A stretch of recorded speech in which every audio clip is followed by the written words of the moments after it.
Olá, pessoal, tudo bem com vocês? Hoje eu trouxe o professor João Carlos de novo, como vocês sabem, agora todo sábado às 21 horas é sábado com história com o professor João Carlos. Ele tem um canal, o link está aqui na caixa de informações, Facebook em cima, YouTube embaixo.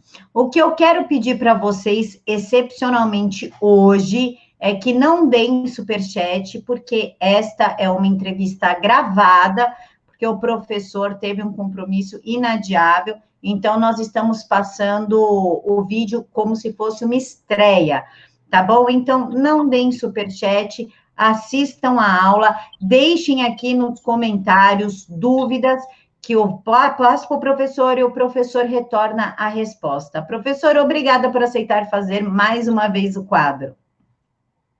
Estamos juntos, prazer em estar aqui novamente e com um tema tão interessante. Obrigado pela oportunidade. Pessoal, hoje nós vamos falar sobre o nazifascismo, né? Essa coisa que a gente ouve direto, porque você é nazista, fascista, nazifascista, não sei o que.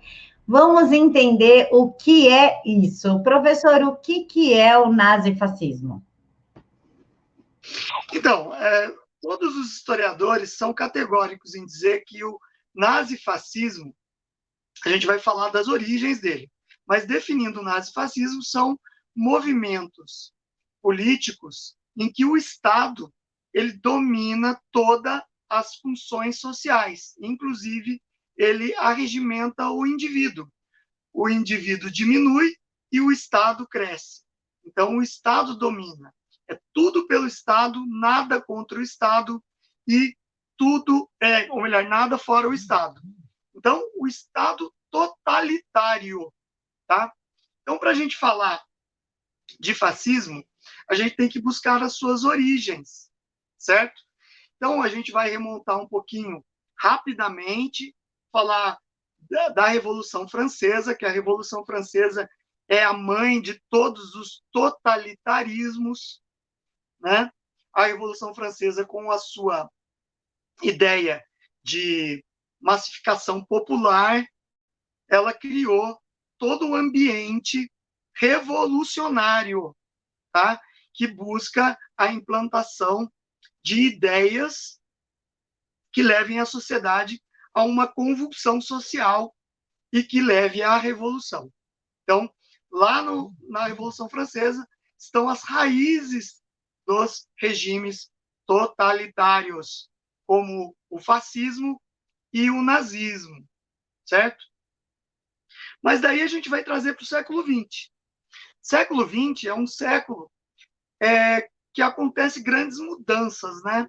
A gente tem aí uma grande quantidade de políticas surgindo no final do século XIX, que é o neocolonialismo, o colonialismo, né? Que a Europa estava buscando o mercado consumidor, mercado de matérias-primas, e por isso eles começam a dominar áreas do mundo, né? Principalmente os países europeus. Essa disputa colonial, imperialista colonial, dá origem à Primeira Guerra Mundial. Então, para entender esses regimes totalitários do século XX, a gente tem que entender que tudo teve um princípio. E esse princípio se deu na Primeira Guerra Mundial. A Primeira Guerra Mundial, a gente tem dois grupos fortes lutando de lados contrários. A gente tem a Tríplice Aliança, né, formada pelo Império Alemão, o Império Austro-Húngaro e o Império Turco-Otomano, certo? E nós temos a Tríplice Entente, que é a Inglaterra, a França, ou melhor, a Inglaterra, a França e a Rússia, que era um império, a Rússia também, tá? Então, a gente tem aí três grandes potências imperialistas do final do século XIX, querendo dominar partes do mundo, e uma série de acontecimentos faz gerar a Primeira Guerra Mundial. A Primeira Guerra Mundial, a gente tem uma série de mudanças a partir de 1917. A gente não pode esquecer que a Rússia, ela abandona a guerra porque a gente tem lá a Revolução Comunista acontecendo, que vai durar até 1922, e a gente tem lá um princípio de partido menchevique e o partido bolchevique. Quem ganha a Revolução Russa é o partido bolchevique, e instala o comunismo e cria a União das Repúblicas Socialistas Soviéticas. Porém, a Europa Central, depois que acaba a Primeira Guerra Mundial, ela se afunda numa crise econômica. A França destruída, a Itália com problemas econômicos, a Alemanha foi totalmente humilhada no final da Primeira Guerra Mundial e também mergulha num caos social e econômico. Então, a tendência dessa região da Europa Central é o povo sofrer uma pobreza extrema. E os partidos ligados a regimes totalitários, como o Partido Socialista Italiano, ele desponta em 1919 como uma grande força política dentro da Itália, o Partido Socialista Italiano. Eles acabam ganhando as eleições parlamentares na Itália e ficam com 36% das cadeiras do parlamento, e as outras cadeiras pulverizadas em vários partidos. As principais forças de oposição do Partido Socialista Italiano era o Partido Republicano e o Partido Liberal, que já vinham governando o país logo no final da Primeira Guerra Mundial. Como a Itália afundou numa crise econômica, a primeira coisa que cria-se nas pessoas é a descrença no regime democrático e no liberalismo. O liberalismo não conseguiu salvar o país de uma crise. É assim que se pensa na época. Então, por isso, o Partido Socialista Italiano consegue a maior parte dos votos.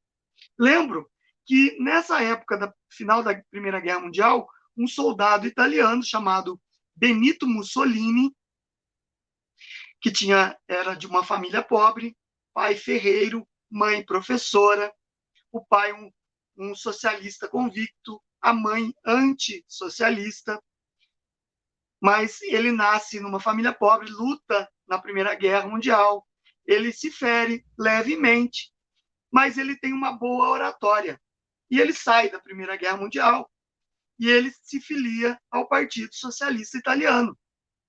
Lá, ele vai tentar vaga de professor nas escolas e ele é rejeitado por estar pertencente a grupos radicais socialistas, né? Então, o que ele faz? Ele se alia a um jornal chamado Avante, no qual as ideias socialistas acabam disseminando na sociedade, né?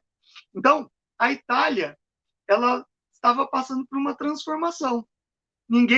O povo empobrecido, não acreditava mais nos governos liberais. Lembrando que a Itália era uma monarquia na qual o rei Vítor Emanuel III, ele tinha uma monarquia simbólica, no estilo inglês. O parlamento, com a figura do primeiro-ministro, é que mandava no país, certo? Só que, para esse ex-soldado, que tinha uma grande oratória e vários ex-combatentes, veteranos da Primeira Guerra Mundial, acreditavam nele, não bastava ele ser um membro do Partido Socialista. Ele tinha no seu cerne as ideias socialistas. Ele começa a se basear em ideias de acabar com a religião católica, principalmente com o cristianismo católico, e instituir uma religião baseada no Estado, na qual o Estado tinha que ser sagrado e louvado pelas pessoas, né? Isso casa com o socialismo? Casa-se com o socialismo. O problema é que ele não era uma figura proeminente dentro do Partido Socialista. Então, ele vai romper com o socialismo nesse período de reestruturação do país, nas eleições de 1919, e ele funda um grupo chamado Face Italiani de Combatimento. É um grupo paramilitar, mais conhecido historicamente como os Camisas Pretas. Uma coincidência eu estar de camisa preta, tá, gente? Não sou fascista, não. Mas,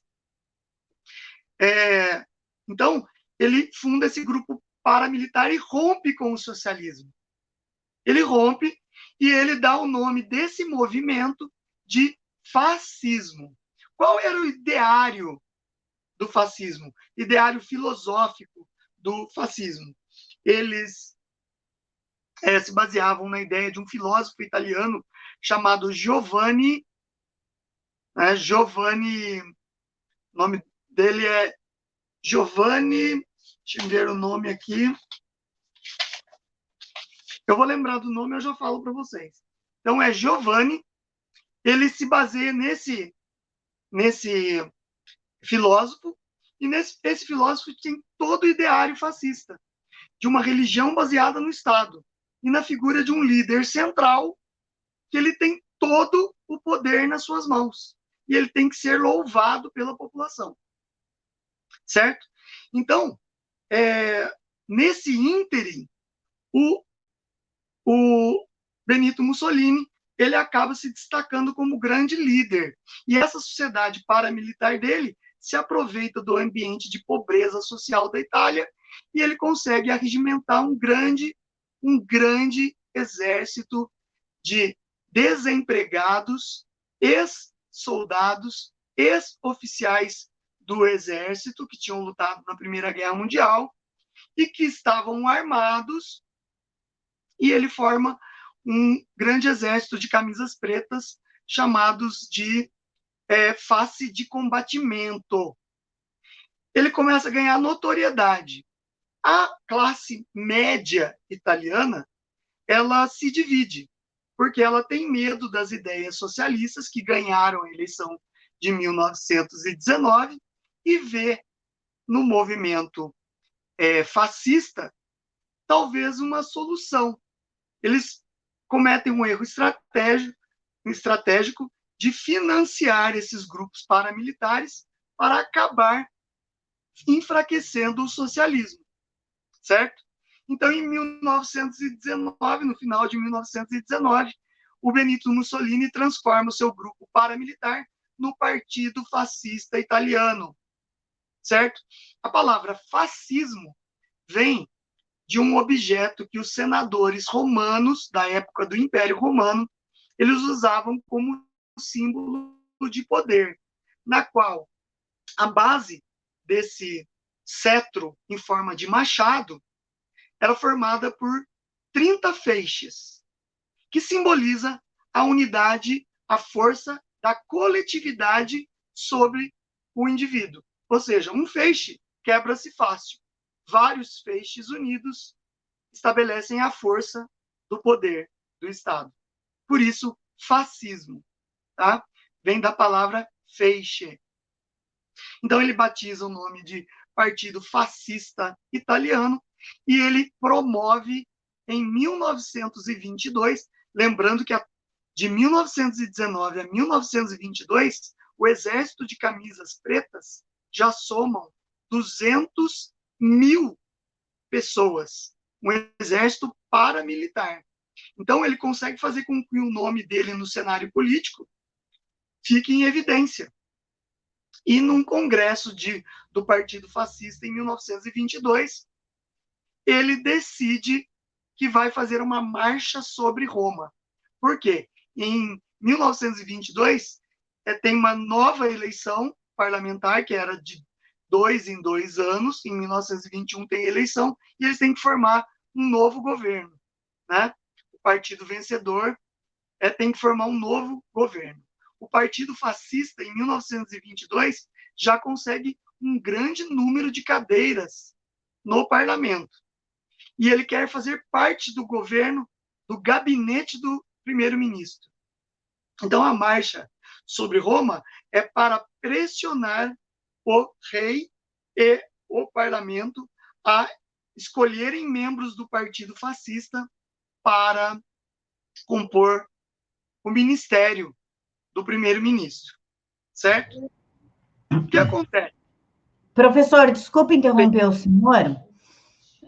Nazifascismo veio de fascismo, Mussolini, Revolução Francesa. Por que que ligam o nazifascismo à direita? Seria mau caratismo, falta de conhecimento histórico? De onde é que vem isso? É uma boa pergunta sua. Ligam o fascismo à direita porque nesta época de transformação na Europa, pós-guerra, em que a pobreza estava muito grande e os partidos socialistas estavam ganhando adeptos como uma solução ao liberalismo, o fascismo ele acaba se opondo ao comunismo e aos partidos socialistas. Então, na teoria da época, o fascismo era anticomunista. Só que o modus operandi do fascismo era idêntico aos partidos comunistas, né? Partido único, um líder totalitário e tudo pertencente ao Estado. Não é idêntico ao comunismo, às ditaduras comunistas? Então, a falta de estudo, hoje, vamos trazer para o século XXI, as pessoas costumam jogar esse rótulo de fascista para a direita por aproveitar-se do desconhecimento histórico das raízes do fascismo. Porque o fascismo tem sua raiz no comunismo. O próprio Benito Mussolini iniciou sua carreira política dentro do Partido Socialista Italiano, certo? Então, o fascismo é um desdobramento das ideias comunistas, certo? Então, eu espero ter respondido essa questão. Nos dias em que se passaram, em 1922, os camisas negras marcharam sobre Roma. É o famoso fato chamado a Marcha sobre Roma. E daí, com essa pressão e a vontade dos membros da monarquia italiana e da alta burguesia italiana em controlar e limitar o poder do Partido Socialista, e acreditando que depois poderiam controlar Mussolini e o seu exército de camisas pretas, o que eles fazem? Eles escolhem como primeiro-ministro o Benito Mussolini em 1922, congraçando, então, o partido fascista como o partido hegemônico dentro da Itália. E daí, de 1922 a 1925, o Mussolini implanta na Itália o seu regime de terror. Porque daí ele começa a instalar toda a sua ideologia fascista baseada no totalitarismo, tá? E usando muito dos métodos que Lenin tinha usado na Rússia durante a Revolução Russa, tá? Então, o que ele faz? Ele vai perseguir todos os opositores do regime, prender, matar e exilar. Os sindicatos, que eram muito fortes na Itália, estavam na mão dos socialistas. Ele vai destituir os líderes, prender os líderes e cooptar os sindicatos para o partido fascista. Não contente com isso, ele elimina todos os partidos, cria-se leis, né, que extinguem os partidos, e só existe um partido único controlado pelo Estado, que é o Partido Fascista Italiano. Tá? Então, a noção de partido e governo se entrelaçam. Tá?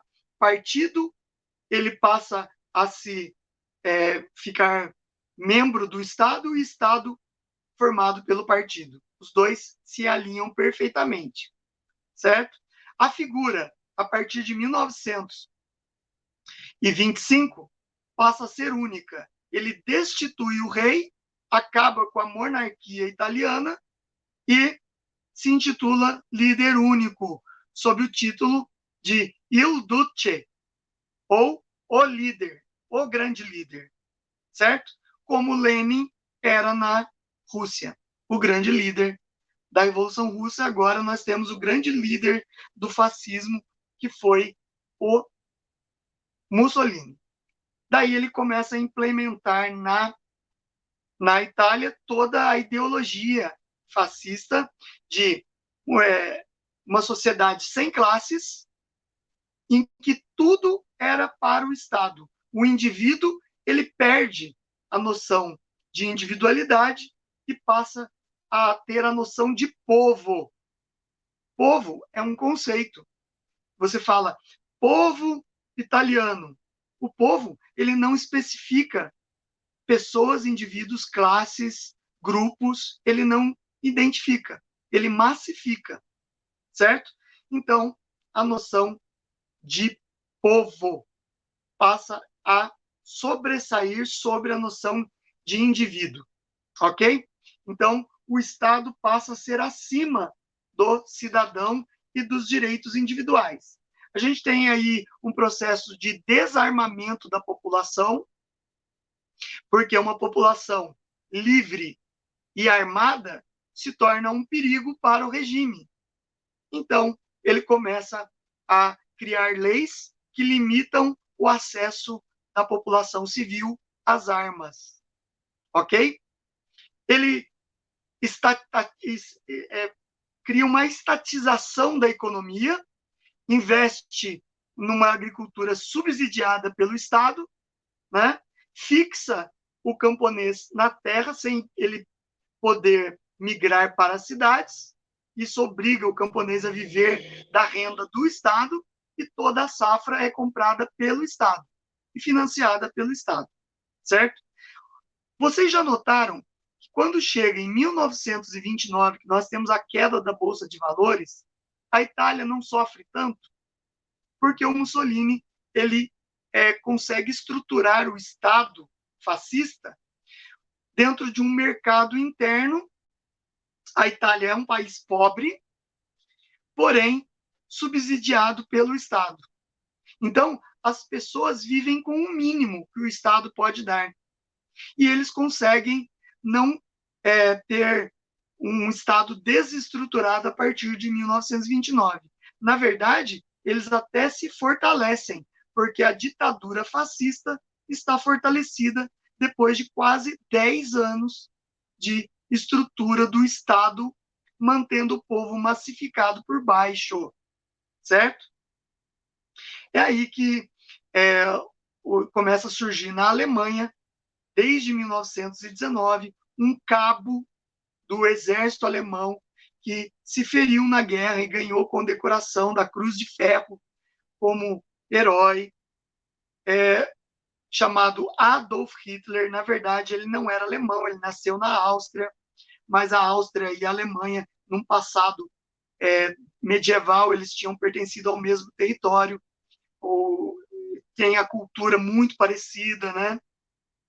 A cultura da Áustria e da Alemanha era muito parecida.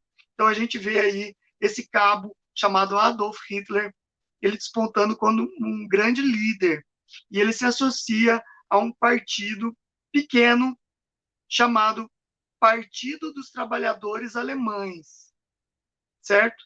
Logo quando ele se torna líder, ele foi o 7º membro desse partido, e depois ele se torna o grande líder do partido. Em menos de um ano, o partido já tem 25 mil filiações, tá? Isso por volta de 1920. E daí ele muda o nome do partido para Partido Nacional Socialista dos Trabalhadores Alemães. Notem que o nome socialista não é à toa. Ele seguindo as ideias do ideário fascista, ele sabe que tem muito a ver com o socialismo. E o que ele faz? Ele identifica o seu partido como nacional-socialista, Partido Nacional Socialista dos Trabalhadores Alemães, certo? E com isso ele consegue tirar daquela base operária da Alemanha, que estava sofrendo com a fome, miséria, desemprego da Primeira Guerra Mundial e das pesadas multas que a Alemanha tinha que pagar devido à guerra, que ela tinha que indenizar os países vencedores da Primeira Guerra. Ele funda esse partido e ele acaba sobressaindo sobre os partidos ligados ao socialismo, aos partidos de centro, que eram os partidos liberais e democratas, e o Partido Nacional Socialista dos Trabalhadores Alemães desponta como uma potência.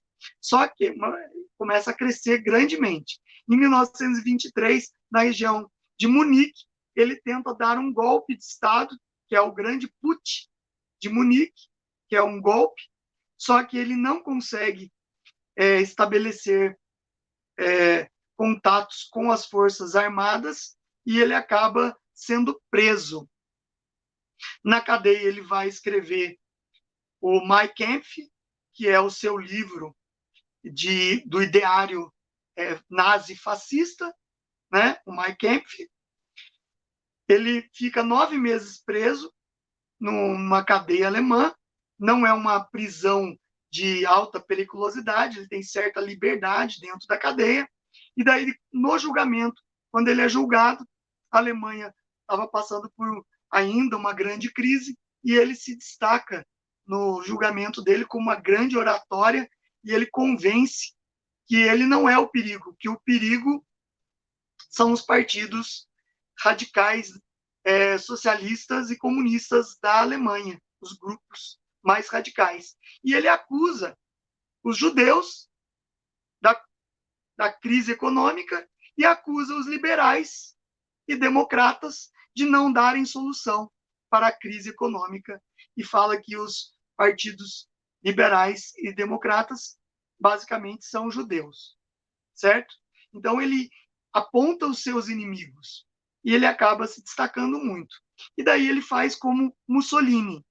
Ele pega o exemplo de Mussolini e cria uma guarda armada paramilitar chamada SA, que na tradução do alemão para o português significa sessões de assalto, na qual ele comete violências contra judeus, opositores do nazismo e acaba entrando em choque contra os partidos socialistas comunistas da Alemanha.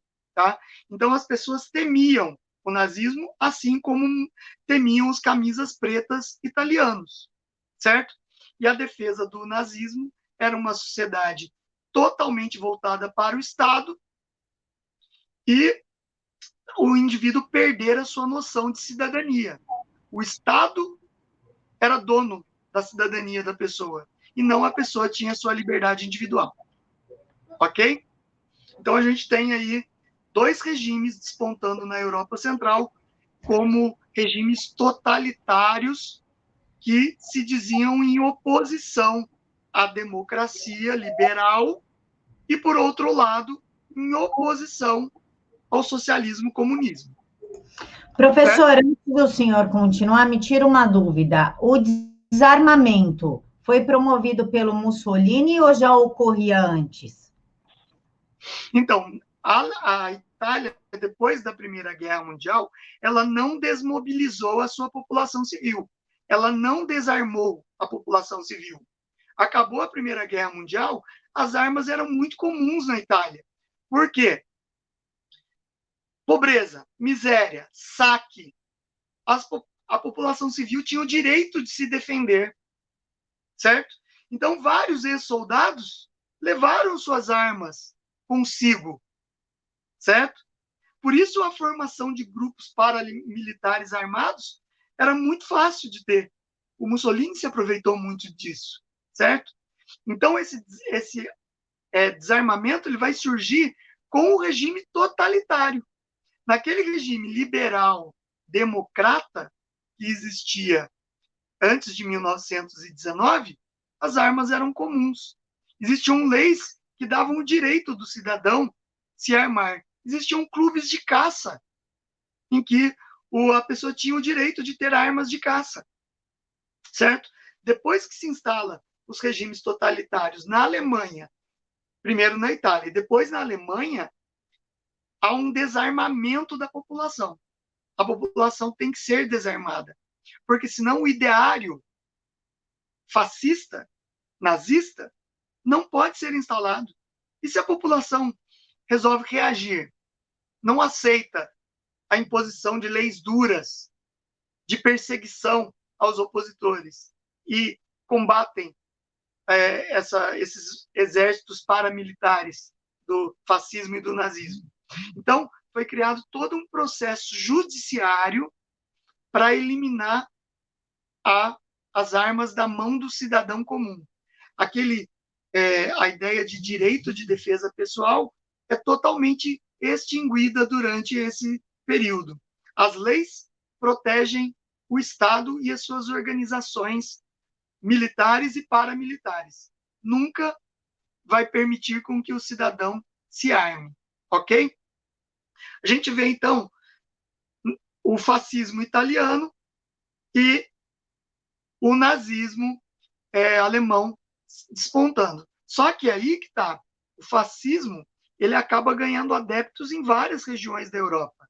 A Áustria tinha o partido nazista, baseada no nazismo e no fascismo, até o comandante do partido nazista, nazi-fascista austríaco, ele se chamava Schuschnigg, e ele era um defensor das ideias de Mussolini e de Hitler. Na Inglaterra existem registros históricos que tentou-se criar grupos fascistas dentro da Inglaterra.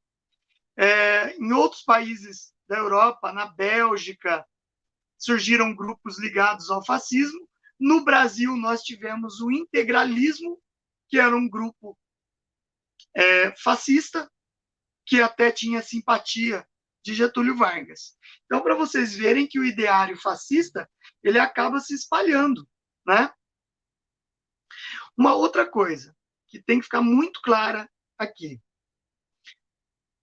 Em que momento histórico o fascismo de Mussolini se aliou ao nazismo de Hitler? Até então, os dois têm a mesma fonte, que é o regime totalitário, que bebem dessa fonte o comunismo, o fascismo e o nazismo.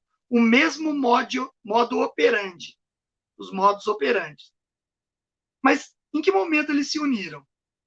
Nós temos a Guerra Civil Espanhola em 1936. O Hitler já tinha se estabelecido em 1936 como líder único da Alemanha, certo? Depois que ele foi escolhido como primeiro-ministro em 1932, logo ele se estabelece como líder único, ganha o nome de Führer, líder, e o Duce na Itália, Führer na Alemanha. E ele, a gente tem aí a Guerra Civil Espanhola, que era um regime fascista, comandada pelo general Francisco Franco, lutando contra os republicanos na Espanha. Aí que há a aproximação de Mussolini e do Hitler, porque os dois vão ajudar o regime de Franco. Eles vão mandar tropas. Na verdade, a Guerra Civil Espanhola vai ser um grande laboratório das forças armadas alemã e italiana. Os alemães testando a sua Luftwaffe nos bombardeios dentro da Espanha contra os republicanos que lutavam contra o fascismo do Francisco Franco. Com isso, nós temos, então, a união dos dois. Os dois se unem para juntar força para defender o exército do Francisco Franco. E conseguem a Revolução, a Guerra Civil Espanhola, ela consegue estabelecer Franco como o grande ditador fascista da Espanha. Lembrando que em Portugal nós temos também o Antônio Salazar, que também era um líder fascista e estabeleceu uma ditadura que foi até 1974 e só acabou com a Revolução dos Cravos lá em Portugal, certo? Então, a Europa estava dividida. Nós temos regimes democráticos na França, republicanos democráticos, liberais na França e na Inglaterra. Por outro lado, você tem regimes fascistas ocupando o poder. Portugal, Espanha, Alemanha e Itália. E o comunismo nas repúblicas da União das Repúblicas Socialistas Soviéticas. Tá? O mundo passava um período entre guerras que vai de 1919 até 1939, na qual imperava aquela ideia de a paz a qualquer custo. Eles não queriam sofrer novamente com guerras, como foi a Primeira Guerra Mundial, que foi traumática, que afundou o mundo no precipício econômico, social, né? A crise de 29, que derrubou tudo também e levou toda a Europa Central à pobreza, permitindo que regimes fascistas brotassem pela Europa. Então, eles não queriam mais a guerra. Então, a gente tem uma paz armada. Nós temos um embrião da ONU, formado em 1919, chamado de Sociedade das Nações. A Sociedade das Nações funcionava como é a ONU hoje. Ou seja, as nações se reuniam e delegavam o que deveria ser feito. Né? O primeiro-ministro Chamberlain, da Inglaterra, ele era um defensor da paz. Né? Ele falava, a paz a qualquer custo. Daladier, que era o primeiro-ministro da França, também defendia a paz a qualquer custo. Os regimes fascistas se aproveitaram disso e começaram aquela ideia de expansionismo. Tá? O nazismo alemão defendia a grande Alemanha, ou seja, voltar àquele ideário do Sacro Império Romano-Germânico de tomar territórios de cultura alemã, que faziam fronteira com a Alemanha, com a justificativa de ter mais campos de trabalho para a agricultura e reunir a grandeza do antigo império do Sacro Império Romano-Germânico. E a Itália, com aquele ideário do Império Romano Antigo, do grande império estendido romano, né? E eles começam a reivindicar territórios na África, no caso a Itália. Eles invadem a Etiópia em 1900, por volta de 1935, eles invadem a Etiópia. O rei etíope Haile Selassie vai na tribuna da Sociedade das Nações e denuncia 6 meses de combate italiano e pede ajuda, o apoio das nações livres contra o fascismo italiano, que estava com essa ideia imperialista na Itália, na África. A ideia da paz armada, né, a paz a qualquer custo, faz com que as grandes nações votem pela paz e reconhecem a Itália como dona do território da Etiópia. Logo, Mussolini, além de possuir a Etiópia, já toma a Eritreia também, que é aquela região no mapa que é identificada como grande chifre italiano, ou melhor, africano.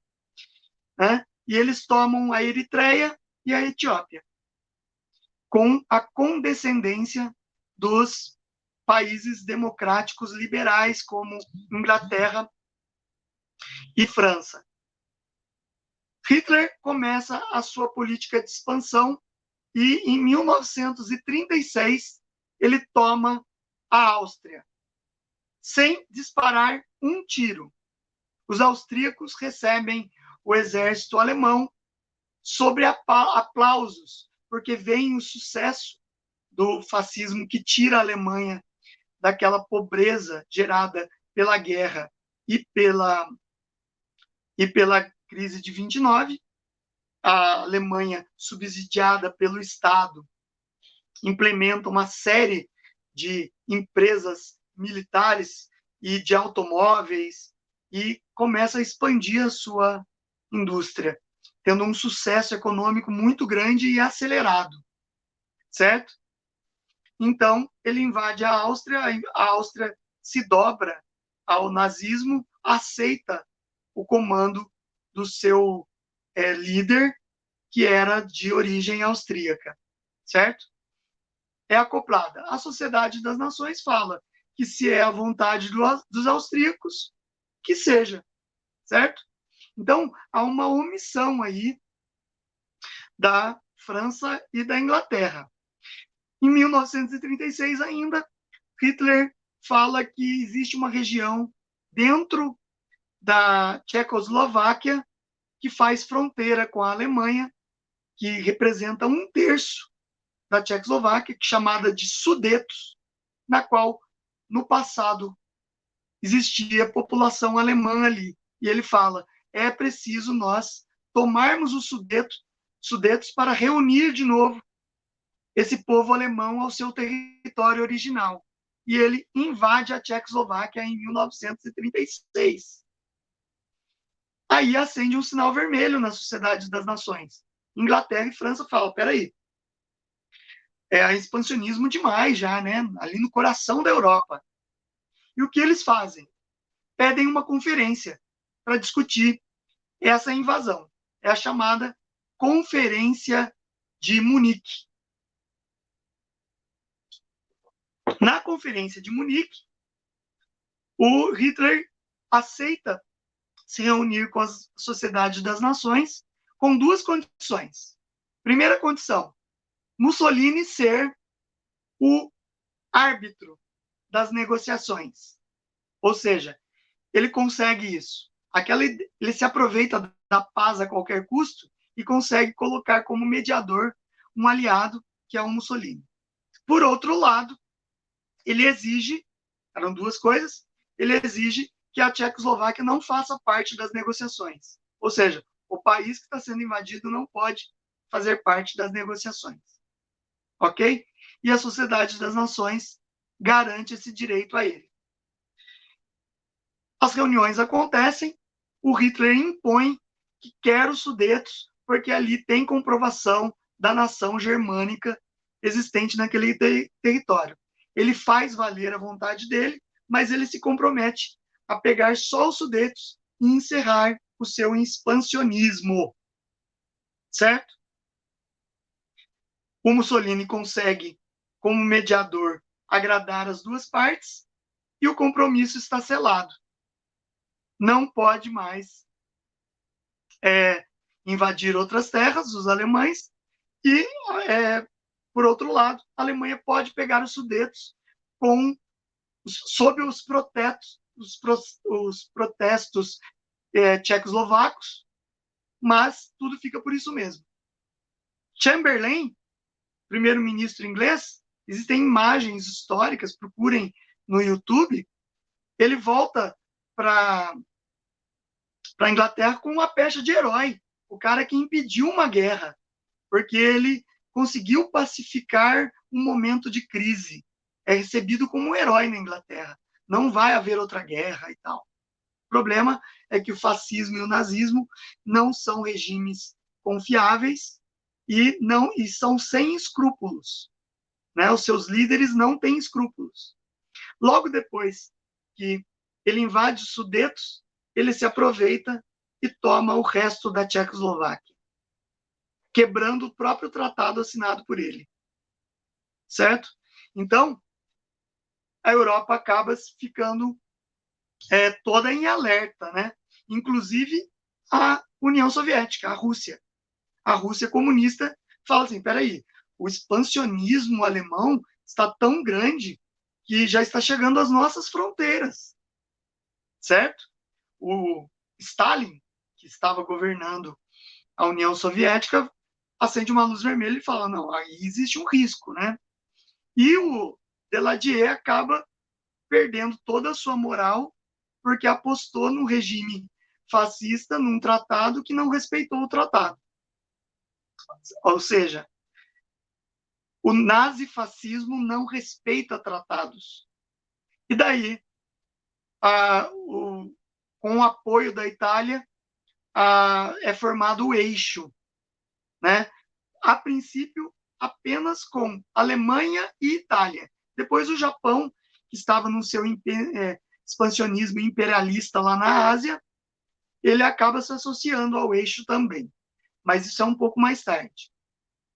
E daí o Hitler ameaça, desloca tropas para a divisa com a Polônia, alegando que existe um corredor polonês, que é chamado Corredor Polonês, onde fica a Prússia Ocidental, que era um território que até antes da Primeira Guerra Mundial pertencia à Alemanha. E ele fala, nós queremos a Prússia Oriental e nós vamos tomar.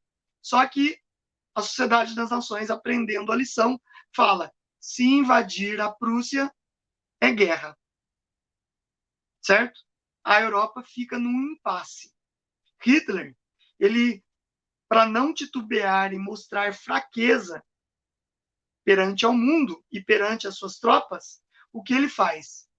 Ele manda um emissário, diplomata, para a Rússia, a União Soviética, para falar com Stalin, certo? É o Ribbentrop, que é o relações exteriores dele, o diplomata dele. E ele faz um acordo com a União Soviética assim, nós temos o seu apoio, que se a gente invadir a Polônia, vocês não vão lutar contra nós, vocês ficam com a metade oriental da Polônia, nós ficamos com a metade ocidental. A ideia de Hitler era, se eu invado a Polônia, eu aguento a declaração de guerra dos países ocidentais. Mas se a Rússia declarar guerra, eu não vou existir duas frentes. Então ele tem agora o apoio da União Soviética num tratado de Brest-Litovsk, né? Tratado chamado de Ribbentrop-Molotov, ou russo-alemão, tratado russo-alemão.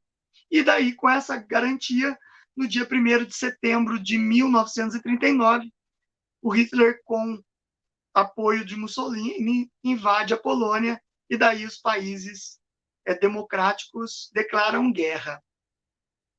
Inicia-se, assim, a Segunda Guerra Mundial. Só para a gente ter uma ideia, vocês devem estar se perguntando, e os Estados Unidos? Qual foi o papel dele nesse período? Até agora você não citou os Estados Unidos. Os Estados Unidos, ele sai da Primeira Guerra Mundial vitorioso, economicamente como uma grande potência mundial, certo? Porém, ele se isola. Por quê? As sociedades das nações tinham recusado os 14 pontos de Wilson, que era Woodrow Wilson, o presidente deles lá, dos Estados Unidos. Recusam. Então, os Estados Unidos, ele adota uma política isolacionista, não querem interferir em negócios da Europa, certo? Logo vem a crise de 29, eles têm que reestruturar o país. Então, eles ficam meio de fora das discussões. Tudo isso, todo esse caldeirão fervente na Europa, estimula o nazifascismo a ganharem esses poderes todos imperialistas e tomar as regiões, dando início à Segunda Guerra Mundial. Ok? A Segunda Guerra Mundial, então, ela se desenrola em uma das guerras mais sangrentas, né? O nazifascismo, ele consegue tomar toda a Europa ali ocidental, eles invadem diversos países com a sua guerra relâmpago, que é a Blitzkrieg, né? Um novo estilo de guerra, nunca vista pela humanidade, né? Eles usam maciçamente e combinadamente recursos aéreos, recursos de artilharia e recursos de infantaria para invadir territórios, né? A gente já sabe o final. Até 1943, os Estados Unidos não entram na guerra. Ele é atacado em 1941 pelo Japão, que fazia parte do eixo, e daí ele decide entrar na guerra. Ele leva 3 anos treinando tropas, e só em 1944, no desembarque da Normandia, é que você tem uma reação ocidental contra o nazifascismo na Europa, que foi vitoriosa essa reação, e pelo lado leste, o leste europeu, a Rússia, a União Soviética, que estava aliada aos Estados Unidos, e a Inglaterra, acabam também seguindo com a sua frente leste para tomar Berlim, né? O Mussolini acaba também derrubado, a Itália tem invasões pelo norte da África, acaba derrubado em 1944, o Mussolini é preso, e o Hitler ainda faz uma operação de resgate, resgata ele e coloca ele como um títere no norte da Itália, mas logo esse títere, esse governo provisório chamado República de Salò, cai, é uma república de 100 dias, cai, e ele é tomado pela população, ele é fuzilado, ele e a esposa dele, Clara Petzel, e os dois são fuzilados e depois pendurados em praça pública e açoitados, apedrejados pela população que estava revoltada porque no decorrer da Segunda Guerra Mundial a Itália se empobreceu novamente e a população passou todo tipo de miséria e fome para manter a megalomania desse líder fascista. E o Hitler, ele vai perdendo em várias frentes, e as frentes dos aliados vão chegando até a Alemanha e cercando as principais cidades, né?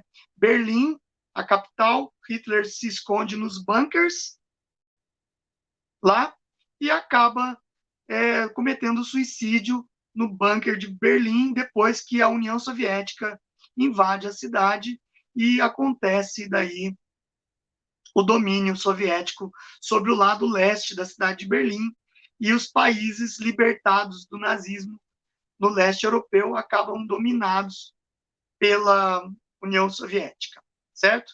E os países ocidentais acabam ficando sob a influência das democracias do Ocidente, principalmente dos Estados Unidos. Ok? Encerra-se aí a Segunda Guerra Mundial, mas não se encerra o nazifascismo. O fascismo, ele continua presente como regime totalitário. Neofascismos aparecem pelo mundo até hoje. A Alemanha tem grupos neofascistas, os Estados Unidos têm grupos neofascistas de caráter xenofóbico, violento, racista, né? Em várias partes do mundo surgem.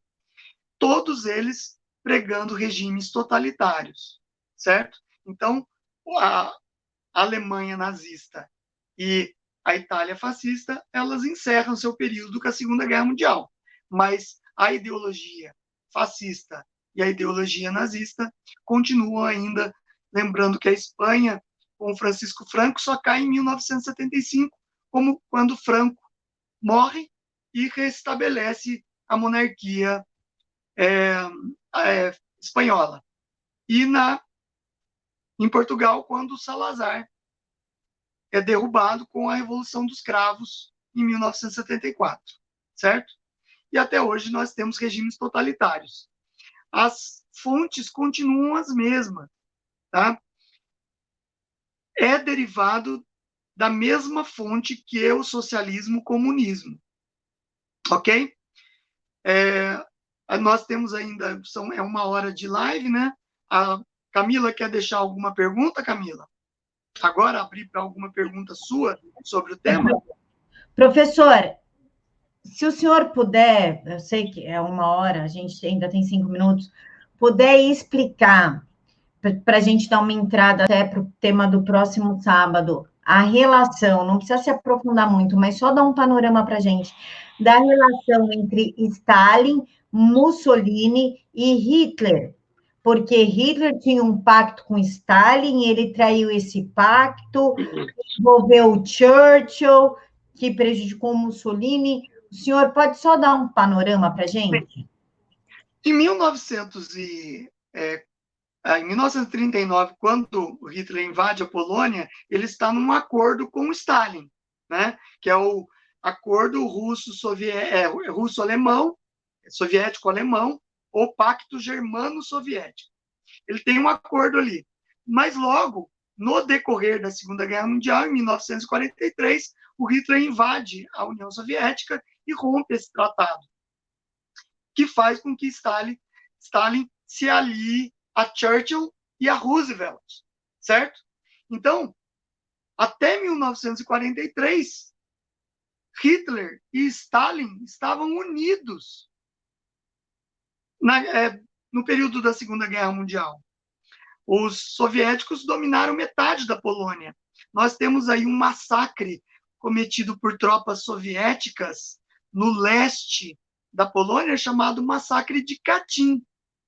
Pouca gente conhece, porque depois que se instalou o regime soviético na Polônia, toda a documentação foi destruída depois que se libertou esses países do leste europeu. Agora, sobreviventes daquela época renasceram com essa história, trouxeram registros dessa história, né? Eles massacraram a população do leste da Polônia, enquanto que os nazistas massacravam a população ocidental da Polônia nessa invasão. Então, a relação Roosevelt-Churchill era opositora a Hitler, Mussolini e Stalin, a princípio.